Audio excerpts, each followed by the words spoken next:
Hello everyone, basic of stock market for beginners में ये हमारा थर्ड वीडियो है। Stay tuned for upcoming videos. चलते हैं, let's start without wasting the time.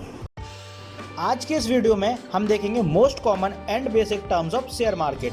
तो बुल मार्केट से शुरुआत करते हैं। जब शेयर का प्राइस बढ़ रहा होता है और ये एक्सपेक्टेड रहता है कि आगे भी शेयर का प्राइस बढ़ेगा, तो इसे हम बुल मार्केट कहते हैं। बियर मार्केट, जब शेयर का प्राइस गिर रहा होता है तो ये एक्सपेक्टेड होता है कि आगे भी वो गिरेगा, तो इसे हम बियर मार्केट कहते हैं। अब आता है साइडवेज मार्केट, जब शेयर का प्राइस ना गिर रहा होता है ना बढ़ रहा होता है, एक रेंज के बीच में मूव कर रहा होता है, तो इसे हम साइडवेज मार्केट कहते हैं। नाउ इज ट्रेंड, जब किसी स्टॉक का मूवमेंट एक पर्टिकुलर डायरेक्शन में होता है, इसे हम ट्रेंड कहते हैं। जैसे अगर स्टॉक ऊपर की तरफ मूव कर रहा है तो इसे हम अप ट्रेंड कहेंगे, और अगर ये नीचे की तरफ मूव कर रहा है तो इसे हम डाउन ट्रेंड कहेंगे। फिर आता है इंट्राडे, मतलब शेयर्स को खरीद के सेम डे ही बेच देना।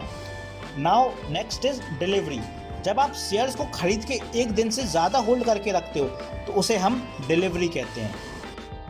लिक्विडिटी हमें बताती है किस पर्टिकुलर स्टॉक में कितनी number of buying and selling होती है। जैसे हाई लिक्विड स्टॉक में, मतलब ऐसे स्टॉक जहाँ पे बाइंग एंड सेलिंग बहुत ज़्यादा होती है, तो इधर सेल करना आसान होता है। वहीं अगर इलिक्विड स्टॉक है तो ऐसे स्टॉक में बाइंग एंड सेलिंग कम होती है, तो हमें ऐसे स्टॉक को सेल करने में थोड़ी प्रॉब्लम होती है। अब आता है वोलेटिलिटी, इट्स अ मेजर जो हमें बताता है कि सर्टेन पीरियड टाइम में किस स्टॉक का प्राइस कितना ऊपर नीचे गया है। हाई वोलेटिलिटी मतलब हाई फ्लक्चुएशंस, लो वोलेटिलिटी मतलब लो फ्लक्चुएशंस। OHCL, जहां O का मतलब ओपन, H का मतलब हाई, L का मतलब लो, C का मतलब क्लोज। चार्ट में जब भी कोई कैंडल फॉर्म होती है तो वो चार प्राइस से मिलके बनती है। एक उसने ओपनिंग प्राइस, दूसरा उसने उस पीरियड में हाई बनाया, तीसरा जो उसने उस पीरियड में लो बनाया, और चौथा जिस प्राइस पे वो क्लोज हुई है। स्क्वायर ऑफ, जब भी हमें किसी खरीदे हुए शेयर को बेचना है तो हम उसे स्क्वायर ऑफ कहते हैं। फिर आता है IPO, इसका फुल फॉर्म होता है इनिशियल पब्लिक ऑफरिंग। जब कोई कंपनी अपने शेयर्स को मार्केट में फर्स्ट टाइम इशू करती है तो उसे हम IPO कहते हैं। नेक्स्ट इज पोर्टफोलियो, ये हमारे फाइनेंशियल इन्वेस्टमेंट का कलेक्शन होता है जहां हमारे सारे इन्वेस्टमेंट एक साथ होते हैं, जैसे स्टॉक, कमोडिटी एक्सेट्रा, जैसे हम हमारे इन्वेस्टमेंट का प्रॉफिट एंड लॉस पता चलता रहता है।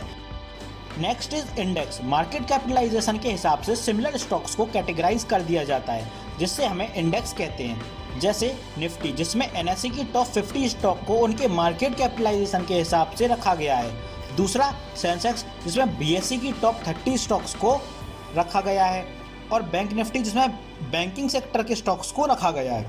अब आता है आस्क प्राइस, मतलब वो प्राइस जिसमें सेलर एक पर्टिकुलर प्राइस पे शेयर को सेल करने के लिए तैयार है। नेक्स्ट इज बिड प्राइस, मतलब वो प्राइस जिस प्राइस पे बायर एक पर्टिकुलर शेयर को एक पर्टिकुलर प्राइस पे खरीदने को तैयार है। Last is bid ask spread, bid price और आस्क प्राइस के बीच के डिफरेंस को बिड आस्क स्प्रेड कहते हैं। वेल गाइस, श्योरली आपको इस वीडियो से एक अच्छी इन्फॉर्मेशन मिली होगी। मिलते हैं नेक्स्ट वीडियो में।